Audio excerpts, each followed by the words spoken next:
Tommy is a physician turned businessman turned real estate developer who has found success in everything that he has done. He moved to Boise as a physician, started a super successful medical device company that he ended up exiting, then took that money and poured it into development, and now is one of the largest developers in Idaho. Tommy has his thumb on the pulse of the real estate market, lets us know exactly where he thinks it's going, and is one of the smartest investors I've ever met. Tommy, thanks for coming. I'm super excited. We actually, yesterday I was on your podcast. We did a little podcast flip. I feel we like thought it was next week, and we're seeing each other 2 days in a row. So this is great. So this is going to be an extension of it, but I'm excited to flip the script a little bit. Last time you asked me a ton of questions. Now I get to ask you a ton of questions. By the way, it was fabulous. Thank you very much for Thank you. It was a lot of fun. Yeah. So every single podcast, we have 3 different parts to it. The first part, I let the audience ask you questions. Okay. So we posted a story yesterday, hundreds and hundreds of questions come in, and then we choose the most common ones. So I'll kind of fire those at you. Sounds great. They're kind of all over. So the first one, I'll lob you an easy one, is what's your favorite book? What book has had the most influence on you? Bonds That Make Us Free. It's a great book. And Actually, I haven't read that. There's a companion, a sister book to it, that is Leadership and Self-Deception by the Arbinger Institute. So they're sister books. One is for personal relationships, and one is for business relationships.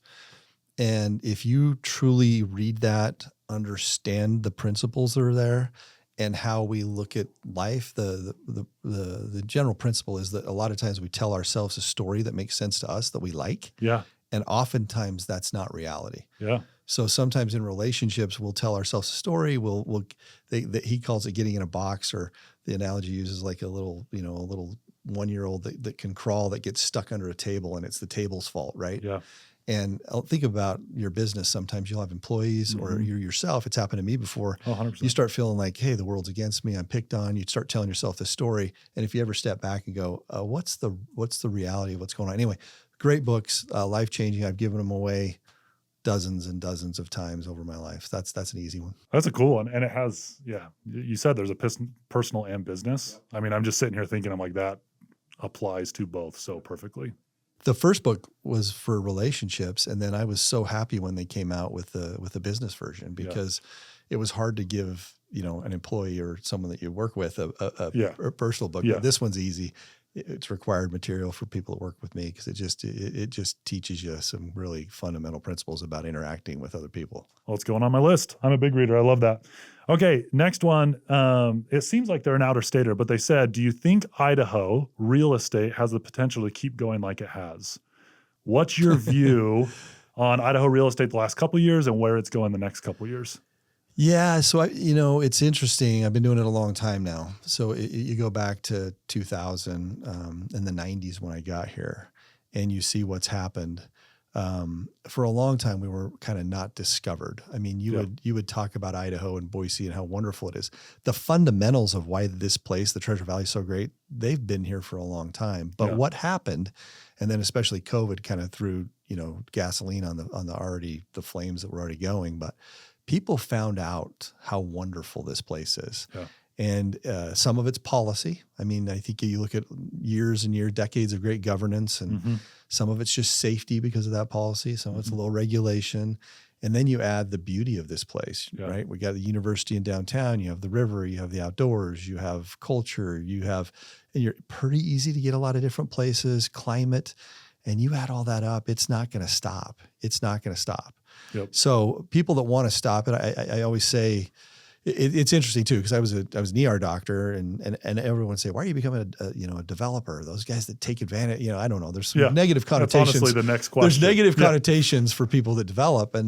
But back in the day, we didn't have high paying jobs here. I was on the United Way board, and our biggest thing was, how do we keep our kids here, and how do we get jobs, and how do we do all this stuff? We wanted development. Yeah. So when I did 8th and Main downtown, and when I did all this, I filled the Boise hole and all this stuff, you're a hero, because we need jobs. We need people to come here. That is certainly flipped on its head now, right? Like people, and many of those people that don't want more development, ironically, have come here from other places, and now they're trying to take some things over and stop it. You can't stop it. You can do it smart. You can do infill development. You can do it in a way that we're thoughtful about how we do it, but it's not going to stop, period. And with what Micron's doing here, put it in perspective, it's more than that now, but $15 billion was the initial estimate what they're going to spend.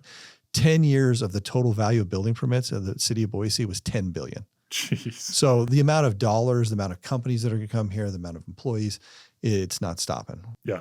And I think to your point, and this is every city across the country, but in Boise, I think people still want growth. Like everyone says housing is too expensive, like affordability is through the roof, but then the apartment complex wants to go down the street and they're like, oh, not in my neighborhood. You know what I mean? And so it's this catch-22 of we have to develop, people don't want it. And so it's doing it in a smart and effective way. And that's what's been so fun to watch from a third-party perspective, watch your companies do it. Like I'm going to call it the Topgolf facility. I don't know what it's actually called.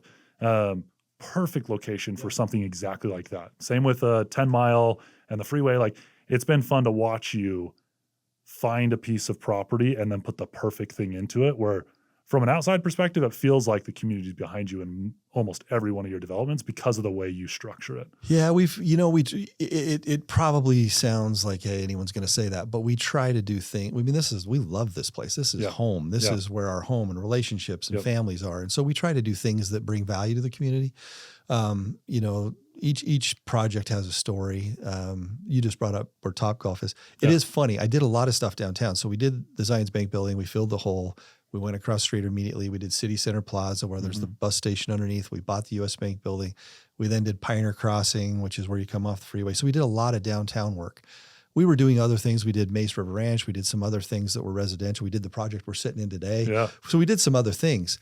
But back after I ran for governor, the 10 Mile project, I mean, that was a relatively new interchange. And the idea that people want to work closer to where they live, we needed kind of suburban office parks, and we didn't have any. So you did that one. And then Eagleview Landing it's a crazy story. One of my best friends and one of the best humans on the planet was Kent Orm. He's the former CEO of Idaho Central Credit Union.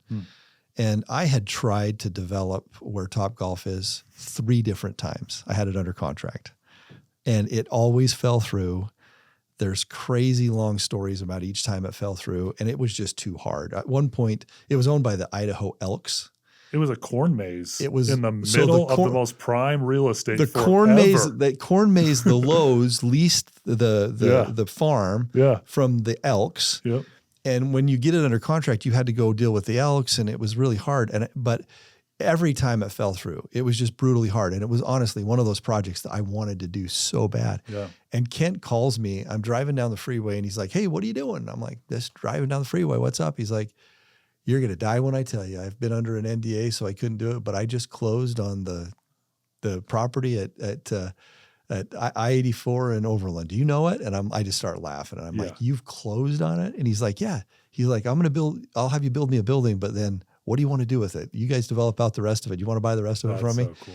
And so I do think I every day, that's where our office is now. And every one of these projects, whether it's Portico across the street, was my first big one, where Buffalo Wild Wings is across the street by St. Luke's. I was an ER doctor when I did that, but every one of them has these incredible stories behind them. Even we were talking about the one down here, the story of how they start. Yep. But it always, Braden, it's about people. I mean, I know that probably sounds a little corny too, but it is about relationships and people, and each project, even though there's buildings and infrastructure when you leave, there's a story about each little piece of it and how it went down, how we got Topgolf to come here.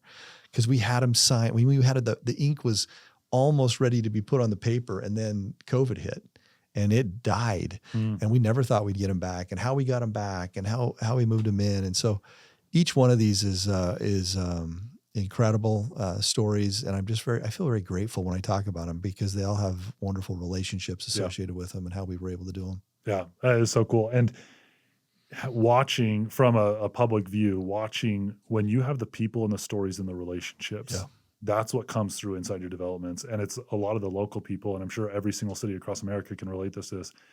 It's when, I'm going to say the Californian companies, just because that's what happens in Idaho, but I'm not picking on California necessarily. They come in and develop these massive developments, and it just doesn't fit. And you can tell it's money. Yeah. It's just money that sees Idaho, and they're like, "Okay, let's do this here." And that's when the community pushes back. You're like, "Okay, this doesn't fit. This doesn't fit." And so that's cool. I appreciate you saying that, and I do think we try our hardest to be thoughtful. We also try to chase property and development that will benefit the community. Yeah. Almost always we're looking at it like, okay, there's a need here that would really help us. Why don't we go try to figure it out? And they don't always work. That's the one thing about development. You've been around this enough that sometimes you work. I just had a big, massive one fell last week after it's been 7 months of just literally, I don't know how many hours a week, just grinding away and trying to get it all together. And the whole time, hey, I'm going to have all this stuff lined up. And there's about 10 things that can go wrong. Any one of those things will kill the deal. Yeah. And you're like, oh, dang it. I think we're going to make it.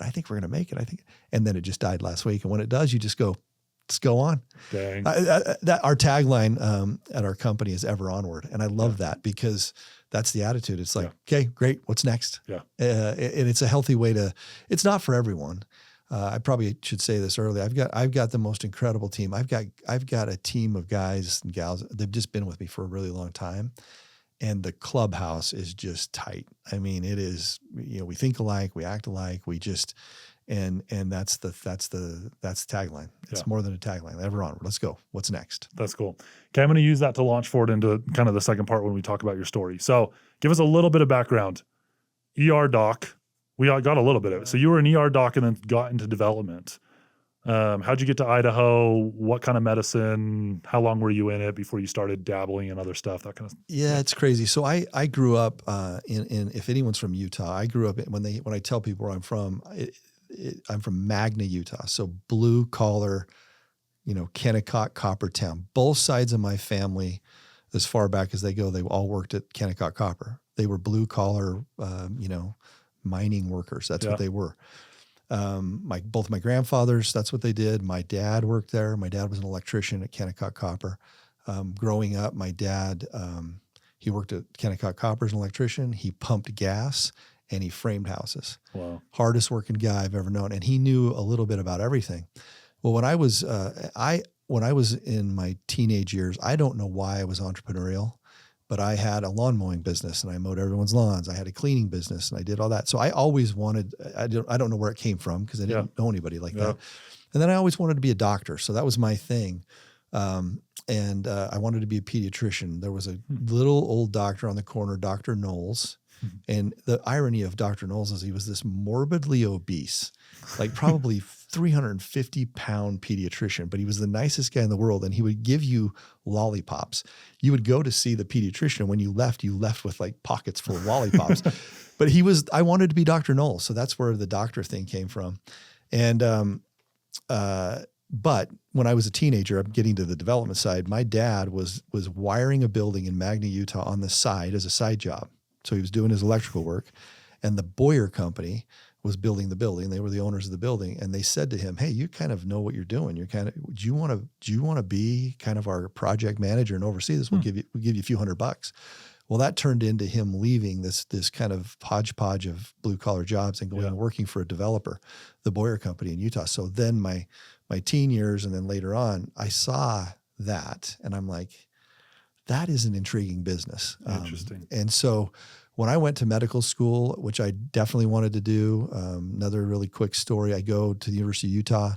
I went to Rick's College, played basketball. Then I went on a LDS mission to Brazil and totally changed my life. Best experience of my life. Yeah. Just an amazing, wonderful 2 years. Come back and I go to the University of Utah to finish up. And when I went to medical school, people that go into pediatricians don't make very much money. So they had the blue chip pediatric program where if they would assign you a mentor, and that mentor was supposed to keep you in pediatrics. So you didn't look at the dollar signs of other specialties and go. So my mentor was Jeff Shunk at the Primary Children's Medical Center. And I knew him well because I was a phlebotomist at the hospital as one of my side jobs. And I knew him really well, like as a phlebotomist, but they don't really talk to you. They know they're doctors and you draw the blood of the kids. And my very first meeting with him, I said, "Hey, you've been assigned my mentor in this blue chip program." He's like, "Why the hell are you going to go to pediatrics?" He's like, "There's no money in this." He's like, "You need to go into emergency medicine." Wow. He's like, "Go into emergency medicine." He's like, "You can practice everywhere. You still see 40% of your patients are kids. You can live anywhere you want to go." So I like one meeting with him, I'm like, I'm doing emergency medicine. He stayed my mentor throughout the whole thing. And I love the guy to this day, but I then went from there to the University of Arizona for my residency and had an amazing experience there. But I'm trying to get to, you're going to have to stop me because I can talk forever. You're good. it is these little things that happen in life. So I was planning on going back to Utah after, and I had interviewed with Steve Young, the quarterback. Yep. His brother, Mike Young, is an ER doctor in American Fork. And he was the coolest guy. So when I'm out interviewing, I'm interviewing everywhere thinking I'm going to find the perfect job. He just was a guy you met with one time. And you're like, I love this guy. I want to work with this guy forever. Yeah. So I was exchanging contracts with him. We were looking at buying a lot in American Fork then. And my best friend from residency, Tad Calley, called me and he's like, don't go there. You got to come to Boise. And I had been to Boise. One of my college roommates when I was at Rick's lived here, and I loved Boise. But I said, I got this deal. It's with Steve Young's little brother. Yeah, I'm signing, man. Yeah. And he's like, just come up one time. And I got on a plane without my wife, without Shannon. I came up middle of the winter, and I spent a day here. And one of my college roommates from Rick's was here, and Tad was here. And like after one day, I called Shannon. I'm like, I think we need to go to Boise. There's not even a job. So that's how I got here. And it's the beginning of a crazy adventure. So that's in the 90s. I get up here. But again, very entrepreneurial. I started a tech company, which is crazy, in 2001. It's called Stab Pads. We did, me and Tad. So one night, I wanted to start some businesses when I got here. And one night, I've been thinking a lot about it, and I still have this paper.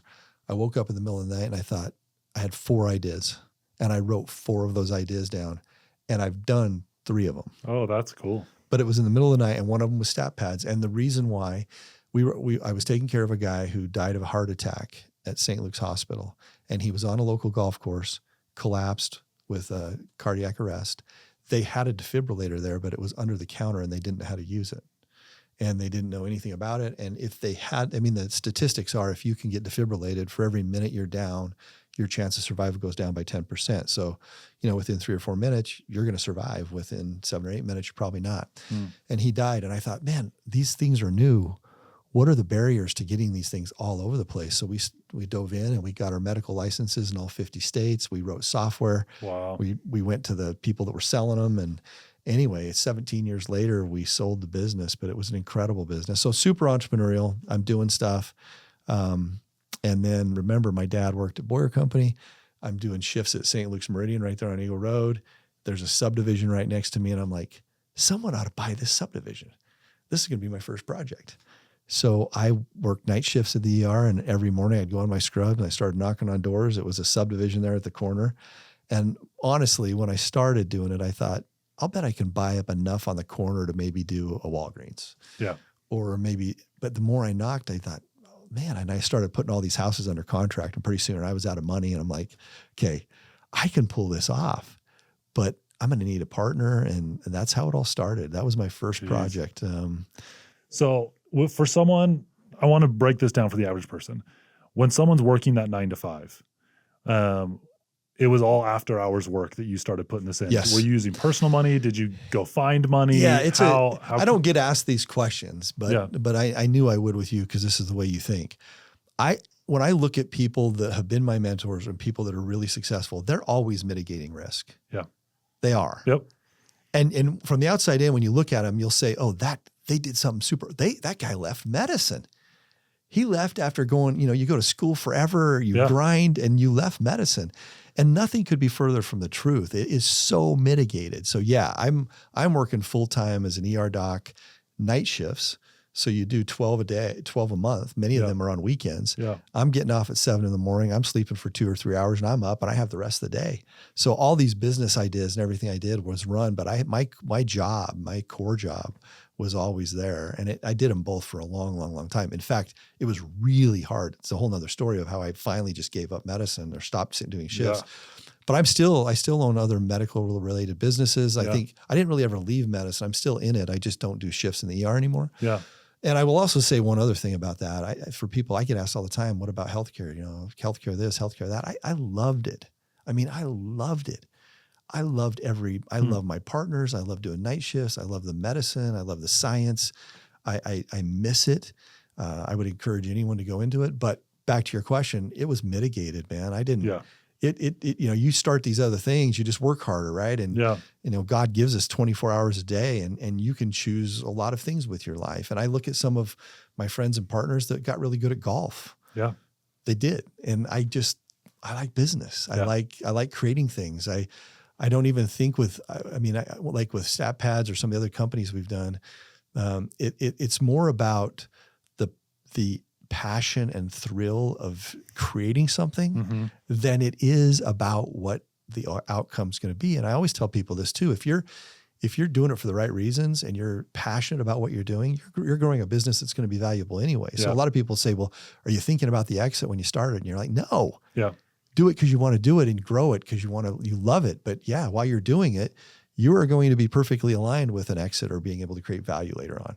But don't make that your reason. Yeah. There's two things I want to pull out of there because you said something really, really good that I think a lot of people, when they are trying to start side hustles or trying to start businesses, they get paralysis by analysis because they're like, I have to come up with a perfect thing.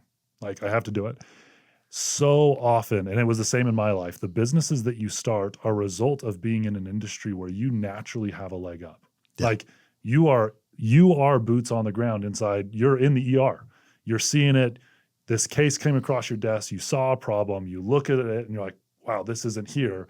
And so that act of actually having the 9 to 5 in a weird way is what led you to the opportunity to start StatPack. And I feel like so many people are like, oh, I'm in mortgage. I want to go create this weird product out in left field and figure out how to design it. I'm like, no, if you have that bug and if you want to start something, just look around you. There's a million businesses out there. You just use your leg up of the education and business you're in. And then to your point, it will start that snowball and it'll start rolling and rolling. I think you've hit it head on exactly what you need to do. And then the other mistake people make is you may map out what you think the business opportunity is going to turn into, but you don't know. I'm sure I could ask you in every business you've started. Yeah. Like get the passion, get a business plan. I mean, be smart about it. I mean, put a business plan together but no, you got to tell yourself every day, it's not going to go like I think it's going to go. In fact, profitability. I mean, that's like the word that I love teaching early on. Yeah. Find what's profitable within that thing you're doing and then find out if it's scalable and then follow the heck out of that thing. Because when you start, sometimes you don't know. I look at Stat Pads when we started it, what we thought we would be doing to be making money turned out to not be what we ended up doing. And that was okay. So be flexible. And then when you see it though, you said the A/B testing thing in our podcast yesterday, right? Yeah. When you know something is making you money, then you stop and go, okay, this thing can make me money. How do I scale the heck out of that? Because that thing is working. And then and let that follow you, not some rigid rule of what you think this thing's going to be. Yep. And I have multiple examples over 25 years of doing that, of saying, okay, let's go do this thing, but let's be aware, let's be smart. And when we see something's making money, then that's the thing. Yep. And you see so many people that don't do that. They get, and hey, listen, starting a small business, first of all, in America, our country is built on the backs of small business. Period. To this day, even with the massive companies, the vast majority of employed people are from small businesses. And it's people that put their everything on the line, their treasure, their time, their talents. They sacrifice the heck out of their lives to go start a business. I respect so much people that start small businesses. Yep. But you look at the success rate, many of them fell. It is not easy. And again, it's this ever onward thing. It's like, okay, I'm going into this knowing that the odds are stacked against me. It's going to be harder than I think it's going to be. It's going to take me more time than I think it's going to be. It's going to cost me more than I need to make it cost. But no matter what comes my way, I'm going to be solving around those problems. And I'm going to keep my eye on profitability, and then I'm going to follow it and I'm going to make it. And you got to have that attitude or you will be defeated. You will be defeated early on if it's just, you got to have the tenacity and the willingness to just say, I'm problem solving before it even comes because I know it's coming. And profitability is such a key point that I wish so many people look at the unicorns and they look at Airbnb and they look at Uber and they look at Google and Meta and all these companies are like, oh, they weren't profitable for 15 years. They're $1 trillion company. Like they're the unicorns. That's not who you chase. Early on, you have to find cash flow and profitability. The 99% of businesses that actually employ the majority of Americans, they're hyper-focused on profitability and cash flow. Don't try to do or they're started by people that are billionaires. Yeah. Right? And that's not me. Like I'm from Magna, Utah. Yeah. So when I did my lawn mowing business, I had to be profitable. Yep. I had to figure out a way to buy my own lawnmowers. I had to find a way, you know what I mean? And so you're built different when you say, and you're smarter too. The other thing I always tell people is like the day your business becomes profitable, You're doing the same thing. You're same blood, sweat, and tears the day before, and you are a lot smarter that day that you go, hey, we're making money. Yeah. Like we are net profitable. And it is a beautiful thing. I get so excited when I even hearing your stories of like having an idea and doing it. And there was probably a time when you're like, hey, we're profitable. Yeah. And what a great lesson to learn early on. And then when you find that thing, your idea that you're passionate about that becomes profitable, there is nothing better in American business than those stories and authentically like just seeing the joy in that. Because you know how hard it was to get to that point. And the layers of this, like there's the people that are, yes, trying to subsidize income or trying to replace income with a business. There's a whole nother tranche of Americans that are starting side hustles or little businesses who are just trying to supplement income. Yeah. And it's the same thing. Like, I don't care if you're flipping couches or if you're, mowing lawns or if you're whatever it is, if the goal is to be profitable. And then if you want to scale, it's a whole different conversation. Yep. Then you figure out how to bring other labor in to pull you out so you can, Yeah. it becomes a different game, but super, super important. Okay. So the other piece that I want to focus on real quick was the real estate side. So I want to break this down for the average person who they have a 9-to-5, they've got some money, they know they want to get into real estate. They hear real estate's where money's made. I mean, I think it's like the stats, like 90% of millionaires came there from real estate.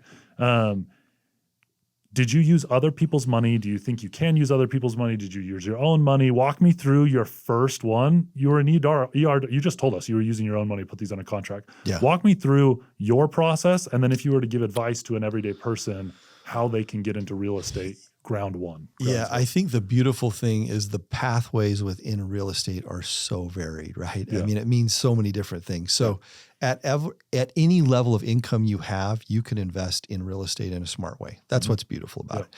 That may be you, and I've watched good friends do it. I've watched them say, I'm going to go own 10 duplexes. Yeah. And they've done it and done very well. I've seen friends say, I'm going to flip houses. I've got some skills. I'm going to go remodel and flip some houses. That's how I'm starting. I've had friends that have said, hey, I love new construction. I'm just passionate about it. I'm going to go build a custom home once a year. And that's grown into, building 50. Yep. And then in commercial real estate specifically, where I've started is, any time you can have the baseline theory is if I own something and my tenant is paying my mortgage, and there's a little left over, there's a return on my initial investment. And then over time, my portfolio is growing by them paying my payments, right? That's the simple thing. So it could be as simple as buying one building and saying, I'm going to go buy a building. I'm going to invest my dollars. I'm going to get a loan on my credit. And then I'm going to, and then that goes into 2 and 3 and 4. And that's how it grows. For me early on, I probably jumped in. It was the one project, right? So I'm at the corner of Eagle Road and Fairview, and I'm grinding. I could write a book on all the stories because there's all these different people that own all these parcels. Very quickly, I was done. I'm like, hey, I can take down 2 or 3 of these. And then it was relationships. Then it's calling other people with a lot of money. And then it's selling yourself, saying, I remember the very first time I called Christian Gardner, and he came up and sat in my truck. And I said, hey, I think I can buy this whole corner, but I don't have enough money to do so. Would you trust me? Come in and put some of your dollars here. One of the funny things about that is I have, we're in Idaho, and I have, we have diesel trucks, and we're outside. Yeah.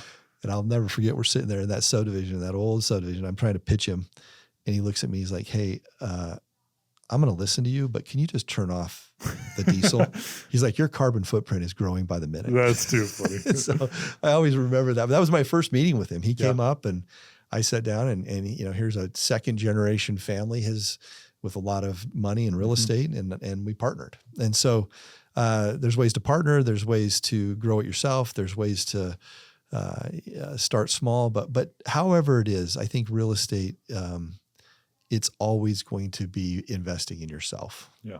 That's what I love about it. Yeah. So whether you're doing duplexes and managing them, or whether you're doing small commercial buildings, or whether you're doing large developments, you're largely taking your own treasure and investing in yourself. Yep. You're betting on yourself. 100%. And I love business. Real estate is so applicable to so many people. And in business, you leverage other people's time to grow an asset. In real estate, you often leverage other people's money to grow an asset. And sometimes that's a mortgage. Sometimes that's a friend. Sometimes it's a myriad of different places. But so many people, I feel like, get paralyzed by the idea that, oh my gosh, I have to go come up with $400,000 to get into this. Yeah.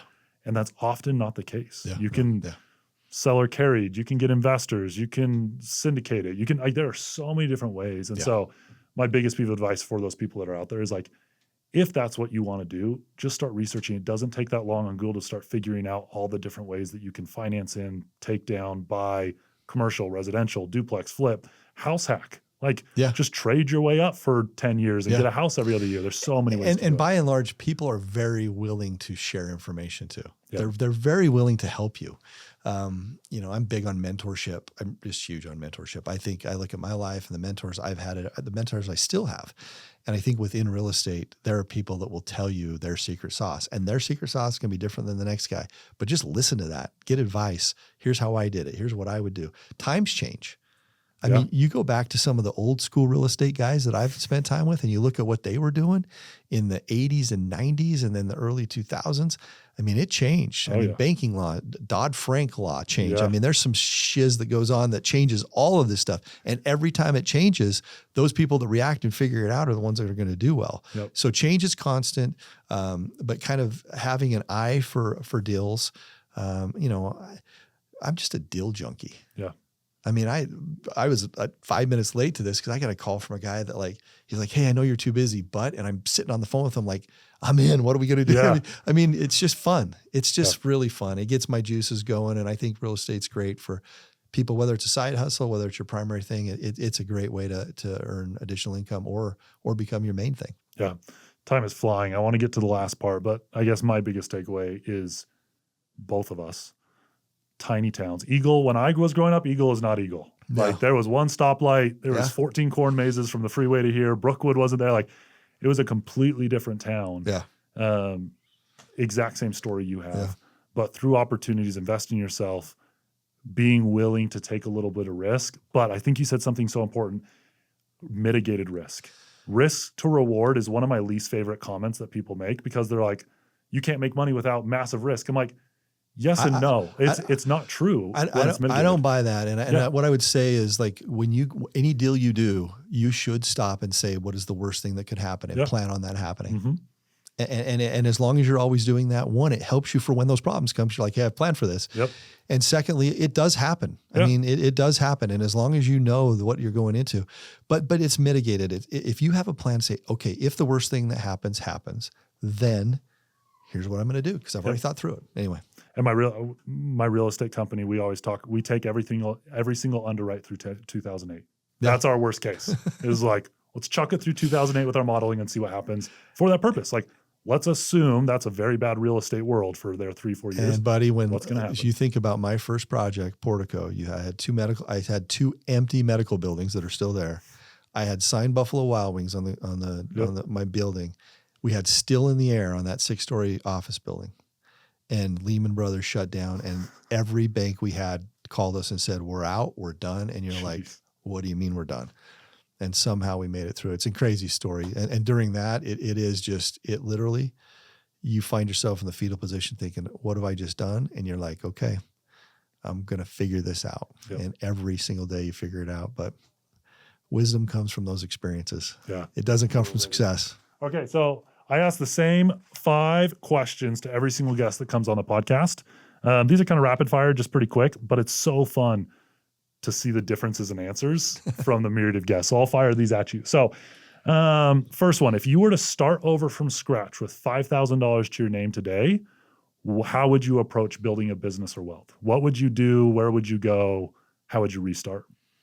My answer is not going to be what everyone else says. That's totally.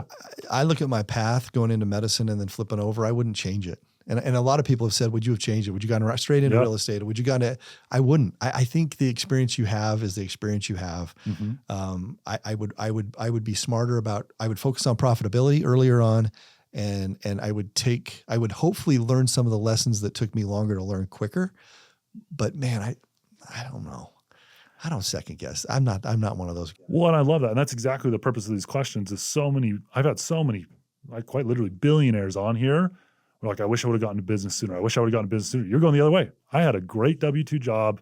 I loved being in the medical field. I would have done it the same. And I think people can relate. So that's really cool. What is your worst investment you've ever made, and what did you learn from it? Well, it's going to be a little personal, but I did a pharmacy with a guy, and it did not go well. It's still there today, Portico Pharmacy. Good guy, good friend, should have gone well. And it was a disaster, a 3-year disaster. I lost a lot of money. It was a personal relationship, was super hard. Yeah. And that's when I learned the first time out's often the best time out. And it's one of the ones where I didn't do the normal process because of a friendship. Yes, there's a Easy lot answer. you can take from that, and people can start diving in. And I think every business owner has had similar experiences. Okay, what's the best investment you've ever made? The best investments are usually after a really good idea that's super authentic is usually your best idea. Because one, you're passionate about it. And I've had a couple of just home runs. We ended up having one. We developed a tech company during COVID. And it's purely because traditional healthcare is so messed up and so crazy. And we found a straight line which would help patients. And we built a company really quick, and we exited really quick. But it was a really good idea. And it was because it was something I knew really well. And I thought, traditional healthcare is not going to figure this out. Let's go figure it out. Surrounded myself with really smart tech people, and we built a company and made a lot of money very quickly. That's cool. Okay, last question. Outside of your core business, which I'm going to say is development, I know you have a lot of them, but that's where I'm going to go with it. What industry are you most excited about, or would you be looking into investing right now? We talked a little bit about this yesterday, and it's already come up twice today for me. I think whatever core industry you're in, figuring out how AI and how this is generational stuff, man. Yep. And the people, whether it's healthcare, real estate, or anything that you're doing right now in your life, if you can figure out how to take advantage of this technology that's coming and how to use it to your advantage, you will win. Yep. And it's so cool. You said it's generational. Every 30 to 40 years, there's a generational wealth creating event or technology or whatever. You can go back to the early 1900s, and it was the back 40 acres, then improved real estate. Then I'd say the .com bubble. Right now, in my opinion, it's AI. It does not take that much to be an expert. Like a solid 10 hours of researching the thing, and you can know more than 99.9% of America. And you can apply it to your business. Exactly. Yep. That is a really good advice. I appreciate you coming. This is super fun. I love just hearing different people's examples, where they've been, what they've done. Where can people find you, follow you? Are you on socials? If people want to reach out, learn more, or do a little bit of research on you and your businesses, where can they go? Yeah, so our website's ahlquistdev.com, our core business. And then we have other side businesses, and we're on most channels as Ahlquist. So find us, and thanks a lot. Hey, thank you for your example and for what you do. Of course, I appreciate it. It's been an absolute pleasure. Thank you. Thanks for listening. Hopefully you enjoyed this, and make sure that you subscribe so you get notified for future podcasts, because we have a lot of fun guests coming.